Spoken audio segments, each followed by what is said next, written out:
Hi friends, welcome to అత్తమ్మ రుచులు 1 2 3. నేను మీ మాధవిని. ఈ రోజు అయితే సార్ బందర్ హల్వా సూపర్ అయితే ఉంటుందబ్బా. ఇక ఎట్లా ప్రిపేర్ చేయాలి చూద్దామా. 1/2 కేజీ మైదా పిండి తీసుకొని ఇక దాంట్లో వాటర్ పోసుకోవాలి. గుంట్లా చేసుకొని కొంచెం వాటర్ పోసుకొని బాగా కలుపుకోవాలి.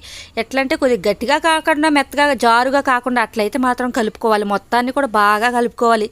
ఇక దాంట్లో సోడా కానీ ఏమి వేసే పని లేదు. ఉత్తి మైదా వరకే వేసి నీళ్లు పోసుకొని బాగా కలుపుకోవడమే. గడ్డలు గడ్డలుగా లేకుండా మాత్రం బాగా స్మూత్గా కలుపుకోవాలి. ఇక ఈ 1/2 కేజీ పిండిని కూడా బాగా స్మూత్గా ముద్దలాగా అయితే కలుపుకోవాలి. ఒక ముద్దలా తయారు చేసుకొని ఇక ఒక గిన్నెలో అయితే వాటర్ తీసుకోవాలి.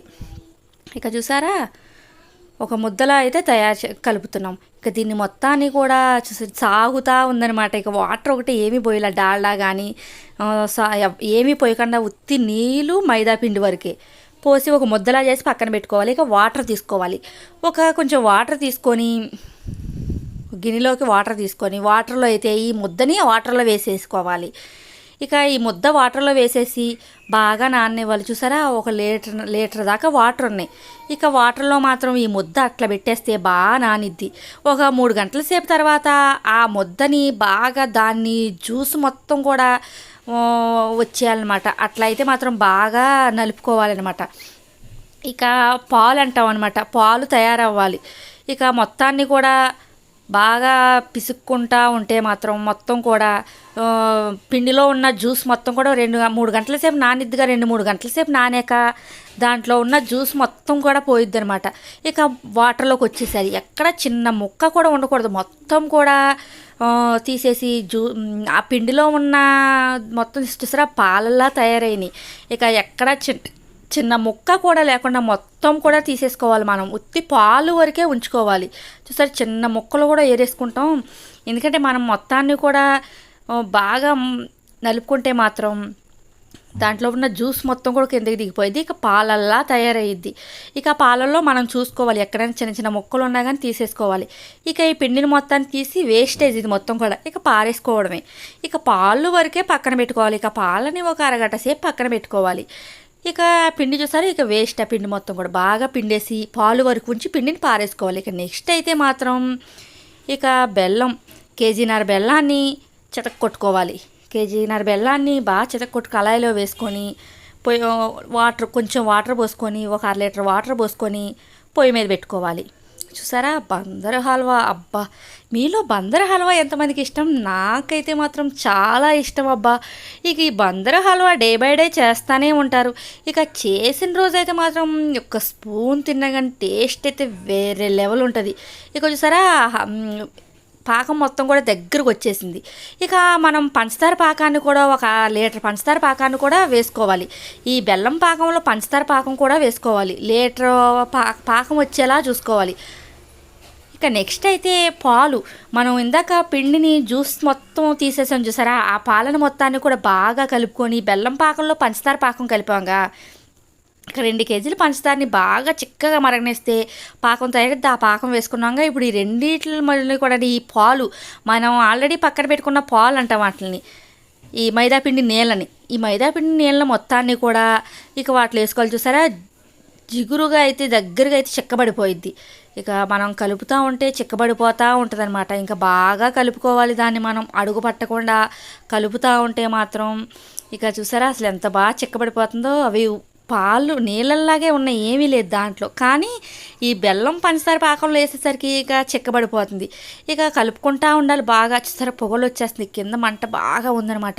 ఇక పొగలు వచ్చేలా కలపాలి బాగా. అసలు గడ్డలు గడ్డలుగా ఉండకూడదు, కలుపుతానే ఉండాలి. అసలు ఇక రెస్ట్ ఉండకుండా కలపాలి.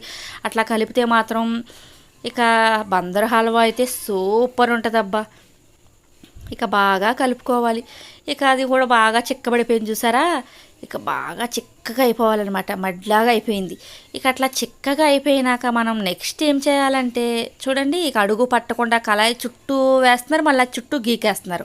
అంత బాగా మా షాప్లోకి అయితే బందర్ హల్వా బాగా సేల్స్ అయ్యిద్దబ్బా. అంత బాగుంటుంది, బాగా చేస్తారు. మా వంట మాస్టర్ అయితే మాత్రం సూపర్ చేస్తారు. చూసారా, కళాయి పక్కన పెట్టేశారు, ఎందుకంటే మంట మరీ ఎక్కువైపోయింది. ఇక మొత్తం కూడా బాగా కలుపుకొని కళాయి పక్కన పెట్టేశారు. ఇక మొత్తం బాగా కలుపుతున్నారు. ఇక ఆయిల్ అంటూ అసలు వాడరు, ఎక్కువ నెయ్యే వాడతారు. మొత్తం దీంట్లో వేసేది మొత్తం నెయ్యి, అందుకే బందర్ హల్వా నోట్లో పెట్టుకోగానే నేతి వాసన వచ్చింది. ఇక మొత్తం కూడా బాగా కలుపుకోవాలి అడుగు పట్టకుండా. ఇక చాలా పెద్ద ప్రాసెస్లా కనిపించింది కానీ లేదు. Red orange colour orange red వేసుకోవాలి. వేసుకొని బాగా కలుపుకోవాలి. చూసారా, ఆరెంజ్ రెడ్ చాక్లెట్ కలర్ కూడా వేసుకొని బాగా కలపాలి. ఈ కలర్స్ ఏమీ అవ్వు, ఎందుకంటే మాత్రం ఫుడ్ కలర్స్ ఇవి, ఏమీ మంచివే కలర్స్, బ్రాండెడ్ అనమాట. ఇక మొత్తాన్ని కూడా బాగా కలుపుకోవాలన్నమాట. ఇక జీడిపప్పు బద్దైనా వేసుకోవచ్చు, బేబీ చిప్స్ అయినా వేసుకోవచ్చు. మేమైతే మాత్రం బేబీ చిప్స్, అవి సన్న రజంలా ఉంటుంది అనమాట. ఇక అవి వేసి బాగా కలుపుతున్నాం అనమాట. ఇక నెయ్యి, ఇక అడుగు పట్టకుండా నూనె వాడతాను చూసి, అట్లా నెయ్యి అయితే మాత్రం వాడాలి. బాగా జారుగా చూసారా, నెయ్యి వేసేటప్పుడు పొంగుతూ ఉంటుందన్నమాట నెయ్యికి. ఇక బాగా కలుపుకుంటూ ఉండాలి, ఆ నెయ్యి వేసుకొని బాగా కలుపుకుంటూ ఉండాలన్నమాట. ఎందుకంటే నిల్వ ఉండాలి కదా, అది ఎక్కువ రోజులైతే నిల్వ ఉంటుంది, అసలు వేస్ట్గా పాడేసిన ముందే ఉండదు అసలుకి. ఇక నిల్వ ఉంటుంది అనమాట. బాగా కలుపుకోవాలి. ఆ నెయ్యి మొత్తం కూడా సరే పీల్చేసింది. మనం ఎంత నెయ్యి వేసినా, ఒక అరకేజీ నెయ్యి దాకా వేసారు, పీల్చేసింది. మళ్ళీ ఇంకో అరకేజీ నెయ్యి వేశారు, ఈ అరకేజీ నెయ్యి కూడా పీల్చేస్తుంది. ఎప్పుడైతే నెయ్యిని వదిలేస్తుందో అప్పుడు మనకి బందర్ హల్వా తయారైపోయినట్టు అనమాట. ఇక అయితే మాత్రం మళ్ళీ ఇంకో అరకేజీ నెయ్యి వేశారు.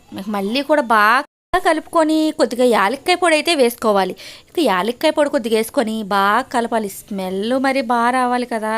ఇక అందుకని యాలక్కాయ పొడి కూడా వేసుకొని బాగా కలుపుకోవాలి. ఇక చూసారా, అసలు మనకి కలుపుతూ ఉంటే ఎక్కడ అంటుకొని కూడా అంటుకోవట్లేదు, ఎందుకంటే నెయ్యి ఎక్కువ ఉండడంలో మాత్రం అంటుకోవట్లేదు. నెయ్యి మొత్తం కూడా చూసారా మళ్ళీ పీల్చేసింది.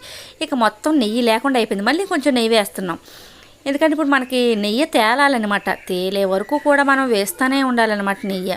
ఎందుకంటే మన కాస్ట్ ఎలా ఉంటుందో టేస్ట్ కూడా అట్లనే ఉండాలి కదా. మనం కాస్ట్ తీసుకున్నప్పుడు టేస్ట్ లేకుండా చేస్తే ఎవరు కొంటారు, ఎవరు కొనరు. మనం తిన్నప్పుడు బాగుంటేనే కదా బయట మిగతా వాళ్ళకు కూడా నచ్చేది. ఇక అయితే మాత్రం హల్వా మొత్తం కూడా అట్లయితే తయారైపోయింది చూసారా. ఇక నెయ్యి అయితే మాత్రం ఇక సరిపోయింది. ఇక మనం ఒక ట్రై తీసుకొని ట్రైలో నెయ్యి రాసుకోవాలి. ఇక నెయ్యి రాసుకొని ఈ హల్వాని మొత్తాన్ని కూడా ట్రైలో వేసేసి కుర్పీతోని మొత్తం సమానంగా చేస్తున్నారు. ఇక బందరు హల్వా అయితే రెడీ అయిపోయింది. ఈ హల్వా కనుక మీకు నచ్చినట్టుంటే లైక్ చేయండి, సబ్స్క్రైబ్ చేయండి. Thank you so much friends.